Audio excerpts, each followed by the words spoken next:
The morning of the 1st of September, 1939. Nazi Germany attacks Poland and begins the Second World War. The invasion is followed not only by military defeat, but by a carefully planned system of repression. Arrests begin immediately. Teachers, priests, officials, and community leaders are taken from their homes and disappear into prisons and camps or are executed. The occupation authorities build a machinery of terror based on police power, racial ideology, and organized violence. One of the first results of this system is the opening of a concentration camp near the port city of Danzig on the southern coast of the Baltic Sea. Its name is Stutthof, and the Germans open it on the 2nd of September 1939, just one day after the start of the war. In the years that follow, guards in this camp torture, starve, and murder tens of thousands of innocent men, women, and children. However, after the war, 11 of those responsible are finally brought to justice and publicly hanged before nearly 200,000 people in execution remembered for their brutality. Situated near Danzig, today's Polish Gdańsk, concentration camp Stutthof was created as part of the Nazi plan to destroy Polish society and later to exterminate European Jews. At first, it functioned as a civilian internment camp, but it quickly grew into a full concentration camp under the control of the SS, the Nazi paramilitary units responsible, among others, for guarding concentration camps and enforcing racial policy. Prisoners were forced to build the camp themselves, cutting trees, raising barracks, and fencing the area with barbed wire. From the beginning, violence was routine in the camp. Guards beat prisoners for moving too slowly, for speaking, or for no reason at all. Hunger, disease, and exhaustion became constant companions. As the war expanded, so did the camp. By 1942, Stutthof was fully integrated into the Nazi concentration camp system and into the German war economy. Prisoners were exploited as forced labor in workshops, factories, agriculture, and armaments production. Those who became too weak were removed. Some were shot. Others were killed with phenol injections to the heart. And from 1944, a gas chamber was used in the camp. Thousands of people were murdered in Stutthof, including women and children. Typhus epidemics swept through the overcrowded barracks, worsened by deliberate neglect and the refusal of medical help. Survivors later described bodies stacked like firewood and the sick left to die on the floors. The guards who ran this system were not distant figures. They were present every day, enforcing terror with their hands and weapons. Brutality in Stutthof was not limited to moments of execution or selections which decided who would live and who would be killed in the gas chamber. It shaped everyday life in the camp and was built into its routines. Prisoners were subjected to constant humiliation intended to destroy their sense of dignity and identity. Roll calls lasted for hours in every type of weather. Prisoners were forced to stand motionless while guards beat those who moved, collapsed, or tried to support each other. Punishment was collective. If one prisoner was accused of an offense, usually entire groups of inmates were beaten or denied food as collective punishment. Physical torture was commonly used. Prisoners were whipped with sticks, rubber truncheons, or rifle butts. Beatings often continued until bones broke or victims lost consciousness. Guards kicked prisoners with heavy boots and used dogs to terrorize and attack them. Some prisoners were suspended by their arms behind their backs and left hanging for hours, a method that caused intense pain and permanent injury. Others were forced to crawl through mud while being struck repeatedly. Hunger was used as another weapon. Food rations were deliberately insufficient and of poor quality. Bread was mixed with sawdust or other fillers. Soup often consisted of dirty water with scraps of rotten vegetables. Prisoners fought over food and were beaten for trying to steal or share it with other inmates. Starvation weakened bodies and made resistance impossible.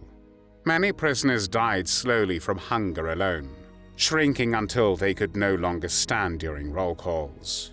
Medical neglect was systematic. The camp infirmary was not a place of healing, but often a place of death. Sick prisoners were denied treatment or examined only to determine whether they were fit for work. Those deemed useless were selected for killing, and phenol injections to the heart were administered without warning. Victims collapsed within seconds, and their bodies were removed immediately.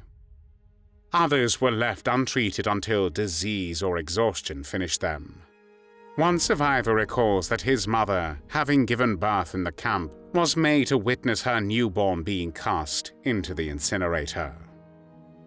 The systematic brutality was not the result of chaos or individual excess alone.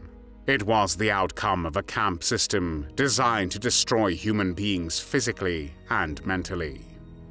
Guards were trained to see prisoners as enemies, parasites, or objects. Violence was rewarded, while mercy was punished.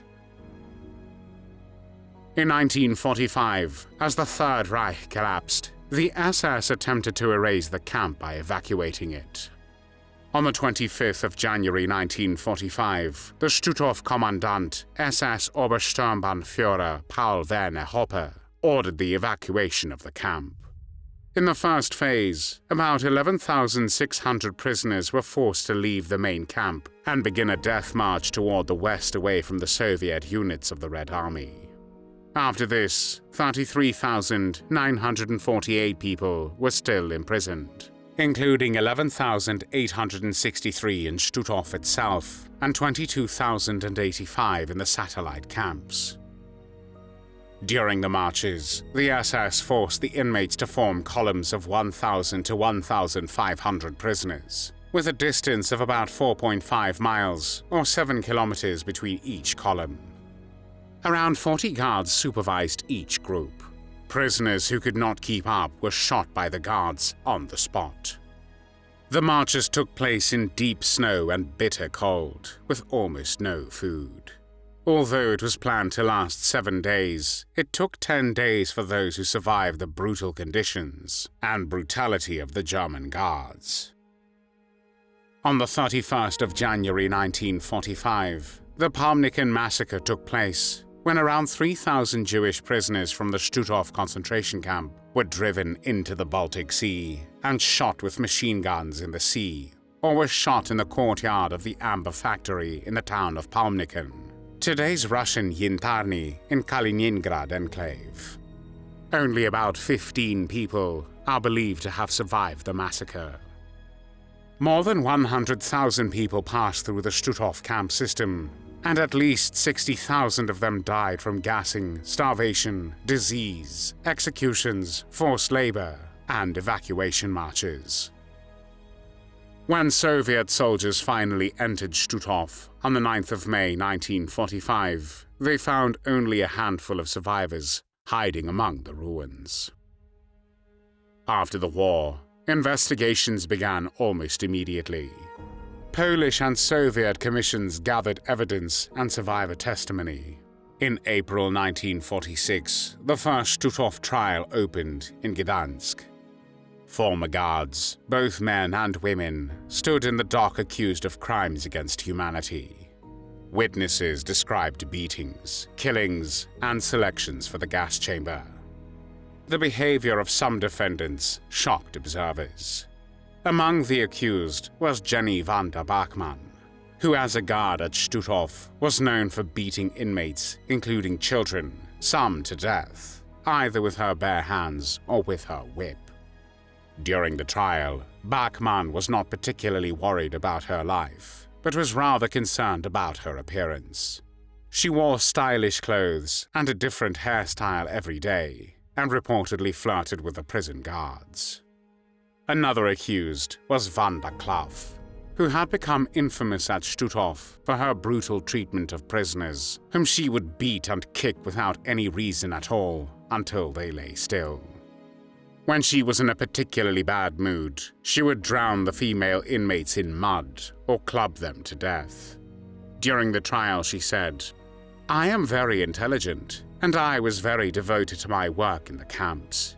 I struck at least 2 prisoners every day."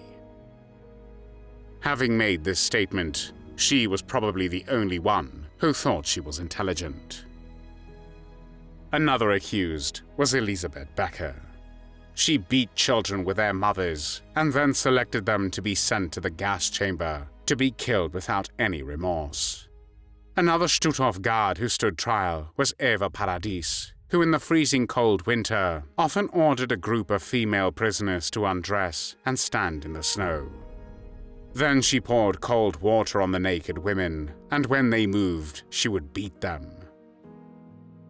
Among the accused were also capos, citizens who were arrested during the war, put in the concentration camp, and served the Germans in the camp, and persecuted their own fellow citizens during the war.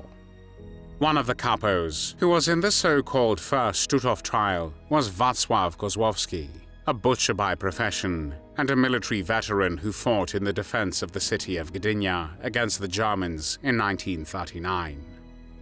In Stutthof, he murdered civilians without restraint, traveling around all of the sub-camps of Stutthof with portable gallows, and then ordering himself to play mournful songs on the accordion. On the 31st of May, 1946, the verdicts were announced, and 11 defendants were sentenced to death by hanging.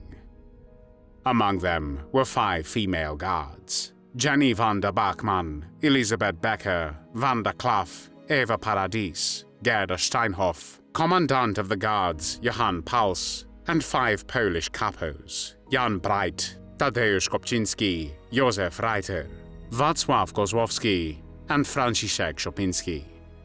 Their names had become symbols of cruelty inside the camp. Only when the reality became unavoidable did some of them collapse, crying and begging for mercy. Their pleas, however, came too late. Their execution took place publicly on the 4th of July, 1946, at Biskupia Górka, a hill near Gdańsk. It was one of the very few public executions of Nazi war criminals in post-war Poland. Newspapers announced the event days in advance, workplaces gave time off, and trains and buses brought people from across the region to the execution site. By late afternoon, an enormous crowd of 200,000 people had gathered. Many of them were former prisoners of the Stutthof camp. Punctually at 5 p.m., 11 open trucks arrived, each carrying a condemned person with hands and legs bound. Former Stutthof prisoners, wearing striped camp uniforms, had volunteered to act as executioners. They placed simple rope nooses around the necks of the condemned. The method used was short drop hanging, which did not break the neck. As the trucks moved forward, one by one, each person was left struggling at the end of the rope. Death by strangulation came slowly, lasting between 10 and 20 minutes for each of the 11 prisoners. Witnesses later spoke of bodies twisting and trembling in what they called a rope dance. After the last body went still, the crowd surged forward. People tore at clothing, kicked the corpses, and tried to take pieces of clothes to have a memory from the execution. Security forces eventually cleared the site and removed the bodies. There were also some unfortunate side effects of this theater of horror. Some children started hanging their toys, and there were cases in which one child hanged another after seeing a public hanging. The execution of the Stutthof guards did not undo the suffering they had caused, but after the collapse of the system that empowered them, it marked the moment when those who ruled through terror were forced to face its consequences. Thanks for watching the World History Channel. Be sure to like and subscribe, and click the bell notification icon so you don't miss our next episodes. We thank you, and we'll see you next time on the channel.